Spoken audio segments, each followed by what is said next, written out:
Mu nama rero ngo n'umukuru w'inama nkenguzamateka Nyeniteka Emmanuel Sinzohagera kwigenekerezo rya 2021 ndamukizo no mwaka abakenguzamateka barize bongera baremeza kandi integuro y'ibwirizwa rigenga amasezerano mperekeza ya Afrika agenga agateka kazina muntu n'abagendana ubumuga. Naho nyene umushikiranganje jejwe gushigikirana agateka kazina muntu n'iterambere ridakumira mupfasoni Merde Sabushimike niwe reserukiye leta kugira ngo ashikirize imbona imvano y'integuro y'ibwirizwa. Mu nsiguro yatanze umupfasoni Merde Sabushimike yashikirije ko ayo masezerano aha agaciro kadasanzwe kiremwa muntu n'abagendana ubumuga barimwo. Abagendana ubumuga babwirizwa gushigikirwa kuko bahura n'intambamye zituma batiteza imbere. Aha yashikirije imico n'imigenzo kudatahura ivyo abagendana ubumuga bashoboye nuko bataronka akaryo ko gushikiriza inkuru ziberekeye.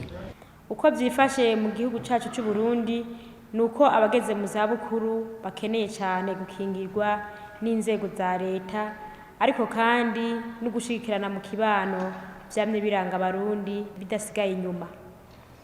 Abasaza rero bagira ingorane z'uburyo butandukanye, zaba zijanye n'amagara make, ubukene nabwo bukaza busongera isibe. Bamaze kurenza imyaka 60, abageze mu zabukuru ingwara z'uburyo bwose zirabangamira, zaba iz'umutima, ukwibagira, eka ibihimba bimwe bimwe by'umubiri ntiba bigifise ububasha bwo gukora, tutibagiye ingwara zifata abatama n'abatamakazi iyo baciye imbyaro. Mu Burundi rero eka no mu bindi bihugu byo ku isi, abageze mu zabukuru usanga baba ukwabonyene, guturubikwa, kutitabwaho, kutabaha icubahiro n'agaciro bibakwiye, eka mbere bamwe bakagirizwa n'uburozi bigatuma banyagwa utwabo, eka mbere bakabura gitabara no mu gihe c'amarushwa. Dufatiye ku bijanye n'imigambi yerekeye imiryango canke ikibano, igihugu cacu kirafise imvo zumvikana zotuma gishira umukono kw'aya masezerano. Si ivy'imbeshere, abageze mu zabukuru turayibona twese ko badahabwa agaciro n'ikibanza bibabereye, ahubwo barakengerwa, eka mbere ikibano n'umuryango bakabona ko umengo n'umutwaro ubaremereye, bigatuma bagira intuntu ku mutima. Kutagira icyo wifashisha mu byankenerwa, kudashobora kwivuza, n'uburaro nizo ngorane nyamukuru bahura nazo. Bikumvikana rero ko kugera mu zabukuru bisigura kuja mu bukene budasanzwe, ari naco gituma leta itegerezwa gufata ingingo zibereye zo kugarukira kw'abo batama n'abatamakazi. Abakenguzamateka mu bibazo bashikirije uwo mushikiranganje harimo icivuzo c'uko abageze mu zabukuru bafashirizwa mu miryango yabo.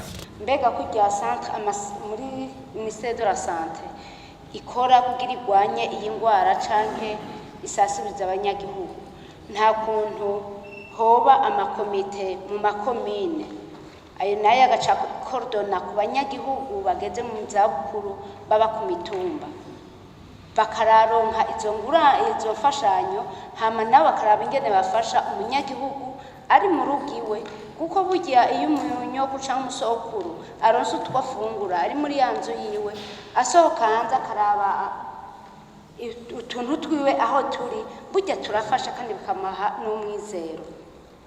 Rona naciye mfatira ikibazo kuri iki cugarura abanyeshuri. Hariho amakomisiyo ku mashuri bakarungika indya kandi abanyeshuri bagafungura. Nta kuntu none bo bikora uko ku banyagihugu basaje cyane bakabarekera mu mihana yabo, mugabo hakaba komisiyo au niveau commune reka byo coordona ku mitumba bagasuiva ingana abo banyagihugu babaho utwo dufashanyo baronse, akaturira muhira kandi akabaho muhira akarindira iyo minsi we kikwira. Umushikiranganje jeje gushigikirana agateka kazina muntu n'iterambere ridakumira yareshe ibibazo by'abakenguzamateka. Kijanye n'abantu ngo dushira mu bigo abageze mu zabukuru, ariko ahantu bamenyesha yuko twebwe tabo dushiramo mbere n'ikimenyamenya nta kigo na kimwe cegukira ubushikiranganje bw'iwacu gihari.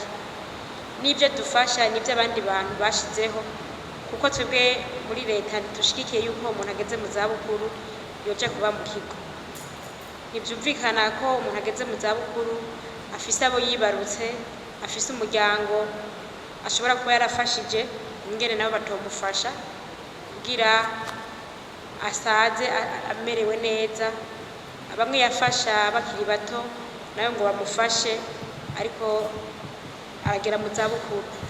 Rero twebwe ntabwo dushigikira yuko abantu abageze mu zabukuru boja mu kigo, kuko birumvikana ikigo kiba cashinzwe n'umuntu umwe, ugasanga afise abantu babiri bashobora kumufasha.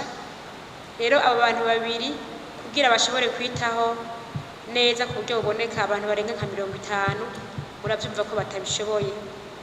Birumvikana ko hari ikintu ugeze mu zabukuru akenera adashobora kuronka aho hantu, kandi iyo bageze mu zabukuru bakaba bahari bonyine bageze mu zabukuru, murumva ko biragoye ca kiyago yogiraniye n'abuzukuru canke n'ugwaruka kugira ashobore kubayagira kuri kahise canke abacira umugani aheza ngo aronke ingene abivuga. Rero twe nico gituma tutashigikiye yuko abageze mu zabukuru boja mu bigo, ahubwo ko duhamagarira yuko abenegihugu bose umwe wese yokwitwararika ugeze mu zabukuru w'umuryango wiwe, hanyuma ndetse n'ikibano. Naco gituma twashizeho urya mu munsi wo gushigikirana mu kibano, kuba ari ukugira abo nyene bitabweho mu kibano, kandi mu kibano bumve ko bategetswe kugumana kagatima ko gufashanya kamwe karanga abarundi. Iyo nteguro y'ibwirizwa ikaba yemejwe n'abakenguzamateka bose.